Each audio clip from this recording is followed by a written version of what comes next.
할렐루야. 여러분을 축복합니다. 아멘.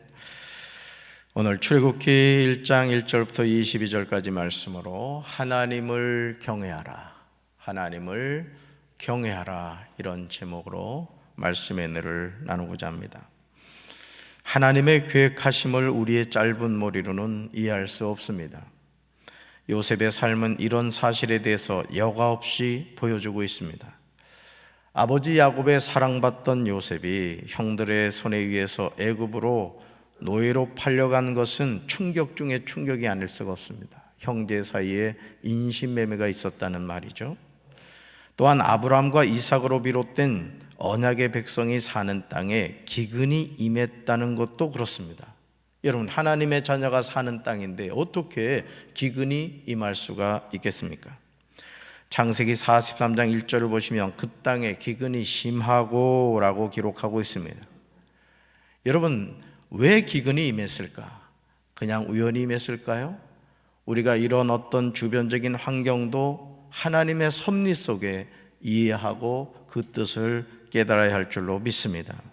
결국 야곱은 아들들에게 애굽에 가서 양식을 조금 사오라고 해야만 했습니다. 만약 기근이 임하지 않았다면 야곱은 아들들에게 애굽에 가서 양식 사오라고 얘기하지 않았을 겁니다. 그러면 그 죽었다고 생각한 요셉을 야곱은 만날 일이 없었을 것입니다. 하나님의 섭리와 계획 속에 온 땅에 풍년 7년, 흉년 7년이 있었던 것이죠. 자, 그런데 이 걸음이 잃어버린 아들 요셉을 만나는 하나님의 은총이었음을 야곱은 나중에 돼서야 알게 되었습니다. 그러니까 여러분, 오늘 우리가 살아가는 삶에서 내 걸음의 걸음이 하나님의 섭리와 은총 속에 있다는 사실을 기억하면 우리는 너무너무 감사할 수밖에 없는 거예요. 아멘? 그러니까 누구만 바라봐야 되겠어요? 하나님 바라보는 하나님. 저는 그 박지성 선수하고 이용표 선수 그 삶을 보면 그 박지성 선수 같은 경우는 이런 책을 썼거든요. 제가 그 책을 다 읽어봤는데 정말 우리가 이 세상을 살아가면서 하나님의 섭리 속에 있다는 것만 바로 알면 어떤 경우에도 우리가 낙심하지 않는 거예요. 아멘. 하나님은 우리에게 복을 주신 줄로 믿습니다. 시간에 제한받지 않으시는 하나님은 야곱의 아들 요셉을 애굽에 미리 보내셔서 앞으로 있을 기근을 대비하게 하신 거예요. 아들을 잃어버린 건 너무 괴롭고 고통스러웠지만 하나님의 계획 속에는 그 모든 것이 있었다라는 것이죠. 실제로 요셉은 하나님이 자신을 애굽으로 보낸 이유를 알았기에 자신의 사사로운 감정에 얽매여서 형들에게 보복하기보다는 오히려 자비를 베푸는 거예요. 저는 우리 사랑하는 성도 여러분들이 이런 하나님의 섭리를 깨닫게 되길 주님의 이름으로 축원합니다. 동생 요셉에게 지은 죄가 있기에 두려워하고 있는 형들에게 요셉이 뭐라고 말해요? 두려워하지 마소서, 내가 하나님을 대신하리까. 오늘 우리가 신앙생활하면서도 하나님을 대신하려고 하는 사람들이 있어요. 그게 뭐예요? 사사로운 감정에 얽매여서 보복하겠다는 거나 또는 두고 보자느니 이런 생각을 가진 성도들이 있어요. 아, 저기 서울 쪽에 말이에요. 강경 말고. 그러니까 여러분, 우리가 이 요셉이 내가 하나님을 대신하리까, 이게 뭐예요? 나는 그런 감정에 얽매이지 않겠다는 거예요. 내 삶을 여기까지 인도하신 하나님을 바라보고 하나님의 섭리를 나는 구속사적인 관점에서 보겠다, 이 고백이죠. 오히려 간곡한 말로 형들을 위로하는 거예요. 요셉은 아버지 야곱과 형제들에게 기둥과 같은 존재였습니다. 요셉이 애굽의 총리로 있었기에 야곱과 형제들이 애굽에서 좋은 땅인 람셋을 소유로 삼고 거주하게 되었습니다. 요셉은 아버지의 온 집에 식구를 따라 먹을 것을 주어 봉양하게 하였습니다. 그게 여러분, 오늘 하나님이 나에게 어떤 물권의 복을 주셨다. 그러면 그 물권의 복을 왜 주셨는가를 이해하셔야 돼요. 아멘. 또 인권의 복을 주셨다. 그럼 나에게 왜 그 인권의 복을 주셨는가? 영권의 복을 주셨다. 그러면 그 영권의 복을 왜 하나님이 주셨는가? 그리고 그 뜻에 맞게 하나님께 영광 돌리는 삶을 살아야 될 줄로 믿습니다. 이토록 엄청난 요셉이 110세에 죽었습니다. 사람들은 요셉의 몸에 향제를 넣고 애굽에서 입건하였어요. 그러니까 여러분, 결국 인생은 생로병사의 과정을 통해서 마무리가 되는 거예요. 그래서 제가 여러분 말씀드립니다만, 죽음을 준비하는 인생이 되셔야 돼요. 하루하루를 기쁨과 감사 속에 최선을 다해서 살지만, 그럼에도 하루에 한 번쯤은 나는 죽을 존재다, 이걸 잊지 말라는 거예요. 아멘. 그러면 사람이요, 겸손해질 수밖에 없어요. 죽음 앞에 서지 않을 인생이 없다. 그러면요, 우리가 진짜 하나님을 잘 믿어야 되겠다는 생각을 하지 않을 수 없어요. 어제 제가 어떤 영상을 봤는데, 어떤 권사님이 이제 죽은 거예요. 이렇게 죽었어요. 그랬는데 그 천사장하고 한 6 정도의 천사가 자기를 맞으러 왔더라. 그 이제 천국을 향해서 가는데 저만치 보니까 막 유황불이 불타고 있더라. 세상에, 거기 봤더니 얼마 전에 돌아가신 권사님이 지옥에 있더라는 거예요. 지옥에. 깜짝 놀랐다는 거예요. 자기는 천국 가서 만나리라고 생각했는데 세상에 그 지옥의 불구덩이 속에 있더라는 거예요. 또 어느 집사님도 있고 어느 목사님도 있고 그렇더라는 거예요. 그러면서 잠깐 다시 살아났다가 그 간증을 하고 이제 하나님의 부르심을 받으셨다는 이제 그런 간증의 내용의 영상이었습니다. 오늘 우리가 이 세상을 살면서 그렇습니다. 저도 목회를 하면서 늘 제 자신을 향해서 천국 백성이 되어야 된다, 천국 가야 된다, 이런 고백을 늘 합니다. 저는 우리 사랑하는 성도 여러분들이 내 인생도 죽음이 있다는 사실을 기억하면서 하나님을 잘 섬기시다가 천국에서 깨어나는 우리 성도들 되길 주님의 이름으로 축원합니다. 여러분, 겁주려고 하는 게 아니에요. 이왕 예수 믿는 거 잘 믿어야 될 줄로 믿습니다.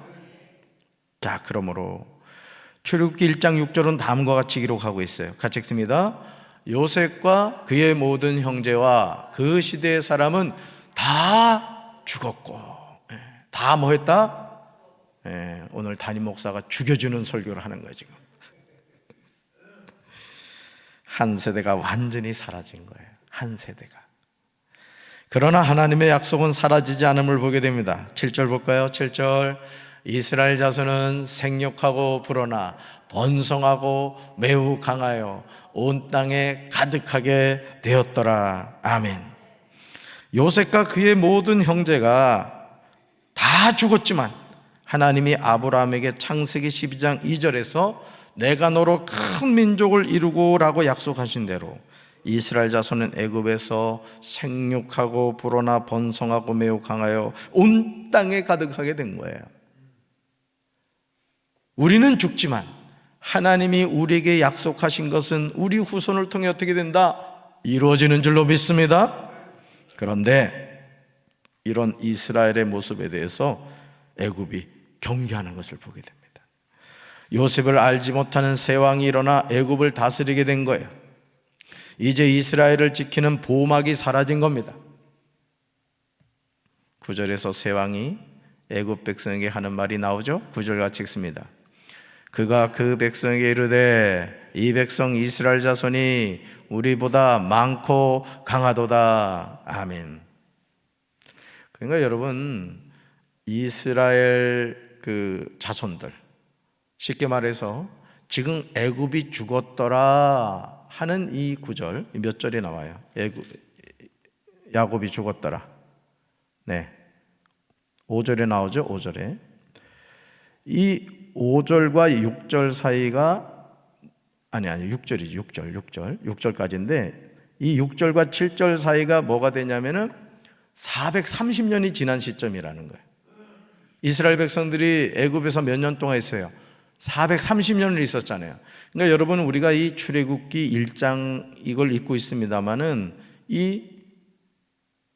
그러니까 7절하고 8절 사이가 되겠네요. 요 사이가 몇 년이 지난 시점이다? 430년이 지난 시점이다. 엄청난 기간이 지금 지난 거예요. 하나님은 약속에 대해서 신실하신 분입니다. 아멘. 그래서 우리가 구약을 올드 테스트먼트라고 신약을 뉴 테스트먼트라고 합니다. 그 테스트먼트라는 것이 언약, 약속이라는 이런 뜻이에요. 그러니까 하나님은 우리에게 성경책을 주셨는데 그 성경이 뭐다? 언약이다 이거야. 하나님의 약속이다 이거야. 그러니까 하나님의 자녀가 성경을 왜 읽어야 되느냐? 하나님이 나에게 약속해 주신 것이 뭔가를 우리가 알 수 있는 게 뭐다? 성경이에요, 성경. 아멘. 하나님이 약속하신 것을 반드시 지키시는 줄로 믿습니다.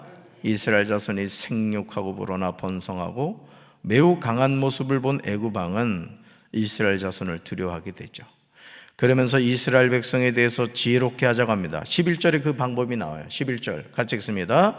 감독들을 그들 위에 세우고 그들에게 무거운 짐을 지워 괴롭게 하여 그들에게 바로를 위하여 국고성 비동과 람셋을 건축하게 하니라. 아멘. 이스라엘 자손이 애굽에 살게 된 것은 요셉을 통한 초청 이민이었어요. 아버지 야곱과 요셉을 빼면 66명의 가족들을 요셉이 애굽으로 초청한 거예요. 그러기에 바로는 야곱과 그의 자녀들을 융숭하게 대접을 했습니다. 애굽에서 좋은 땅을 소유로 삼아서 살도록 배려해 줬어요. 하지만 이제 새 왕은 그런 배려를 하지 않았습니다. 오히려 감독을 세우고 무거운 짐을 지워 괴롭게 하고 바로를 위하여 국고성 비동과 람셋을 건축하게 했습니다. 이스라엘은 손님에서 노예 신분으로 추락하고 만 거예요. 자, 이것도 우리가 구속사적인 관점에서 볼까요? 하나님의 섭리 속에서 볼까요? 지금 몇 년이 지난 시점이다? 430년이 지났다. 그러면 이제 어떻게 해야 될 때요? 여러분, 하나님께서 아브라함에게 내 후손이 애굽에 들어가서 살게 될 것이다. 그러나 430년 후에 이 땅으로 돌아올 것이다 말씀을 하셨어요. 창세기 읽어보면 때가 된 거예요. 때가. 여러분, 자녀도 말이죠, 어머니 뱃속이 좋다고 10달이 되면 나와야지, 이 녀석이 안 나오고 2년만 있다가 나갑시다 이러면 어떻게 되겠어? 그럼 배째군 빼야 돼. 지금 여러분, 이스라엘 백성은 애굽에서 살면 안 된단 말이에요. 하나님의 약속의 때가 된 거예요. 약속의 때가. 그러니까요, 우리가 이 세상을 살면서도 하나님이 떠나라 하면 떠나야 되는 거예요. 아멘. 그러니까 그 사인을 분별할 수 있어야 돼요. 저도 이 목회를 하면서 하나님의 그런 사인이 있더라고요. 사인이.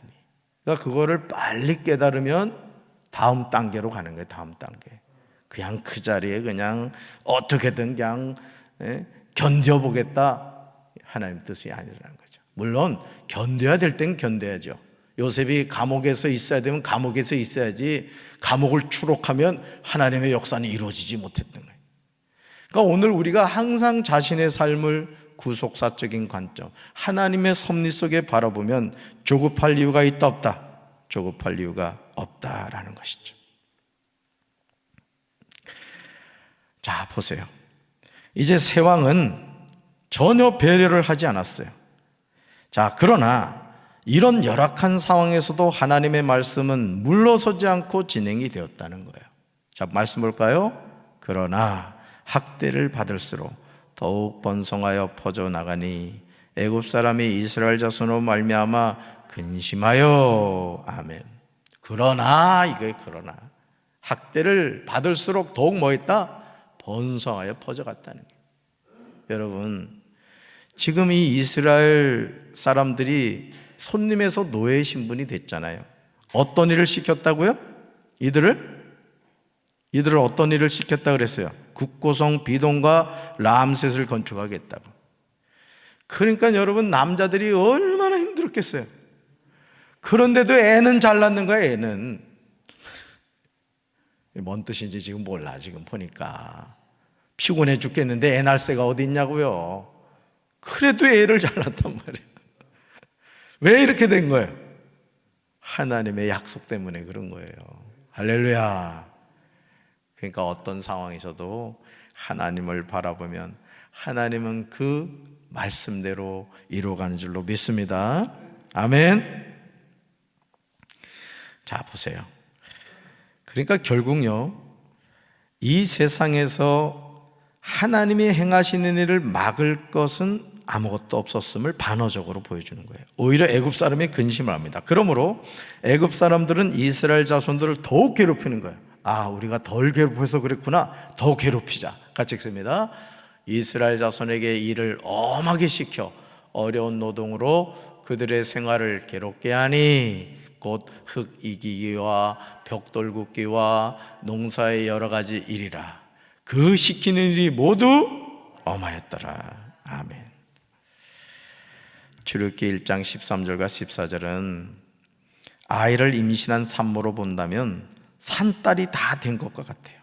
다시 말해서 이제 이스라엘 자손이 애굽을 떠날 때가 되었다는 거예요. 이제 더 이상 애굽에 머물 이유가 없어요. 왜? 애굽에서 70명의 야곱의 자녀들이 생육하고 번성해졌단 말이에요. 그래서 250만에서 300만으로 불어나간 거예요. 그러니까 여러분, 대전 광역시 정도의 그 인구가 늘어난 거예요. 부산이나 대전이 230만 되나요? 엄청난 인구로 불어난 거예요. 자, 왜냐하면 하나님의 자녀는 이 세상을 상징하는 애굽에 머물러 있어서는 안 되기 때문이에요.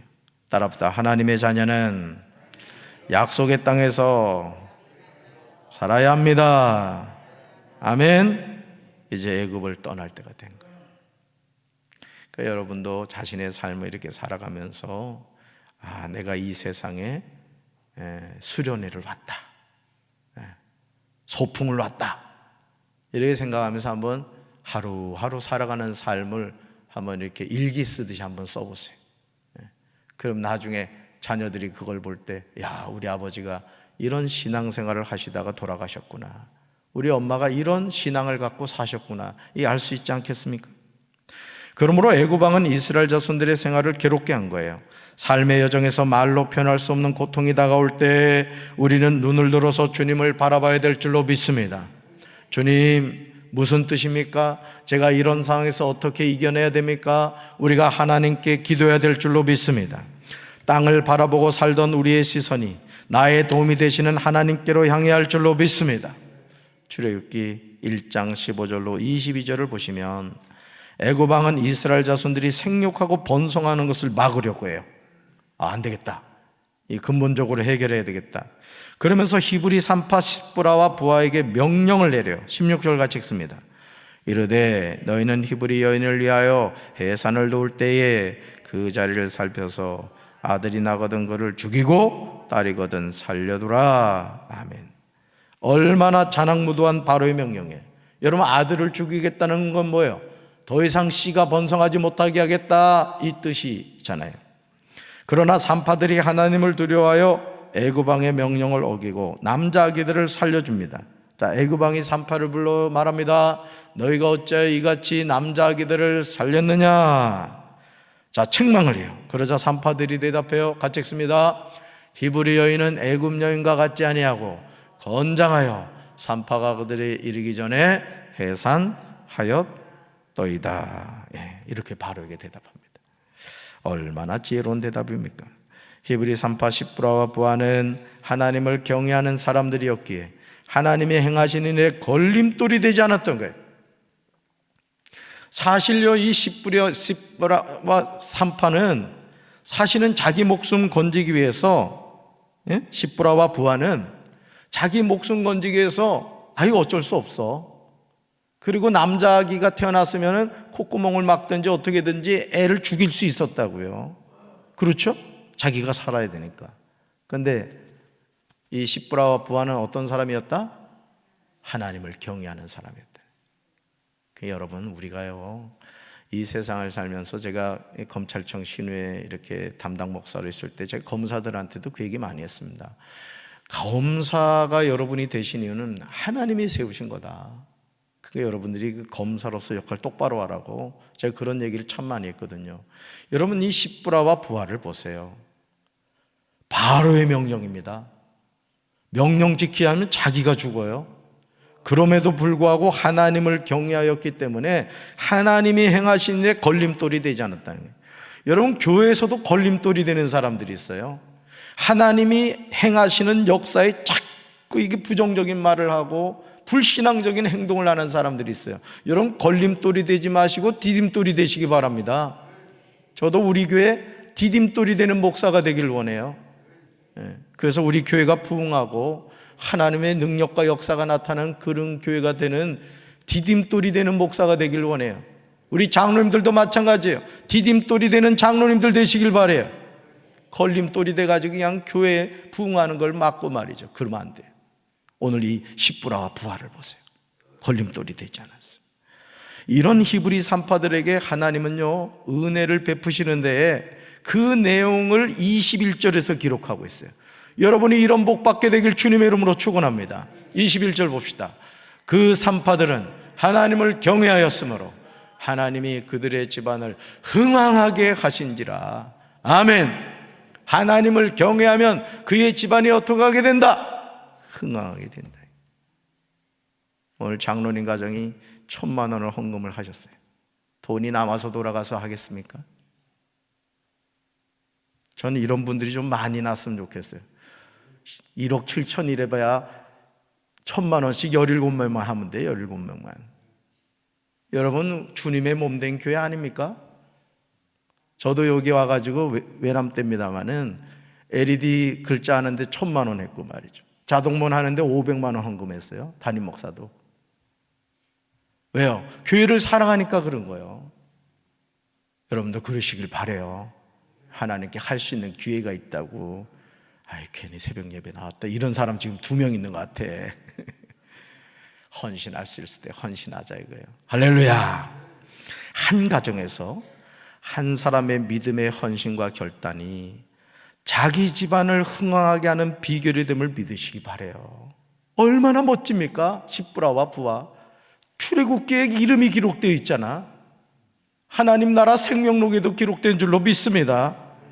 십부라와 부하도 자기 목숨이 소중함을 알았을 거예요. 애굽 왕의 명령을 어기고 남자를 살린다는 것은 죽을 수 있는 일이었어요. 지금도요. 여러분, 예를 들어 모슬렘 국가에서 예수 믿잖아요. 취업도 못하고요. 진짜 이건 인생 끝나는 거예요.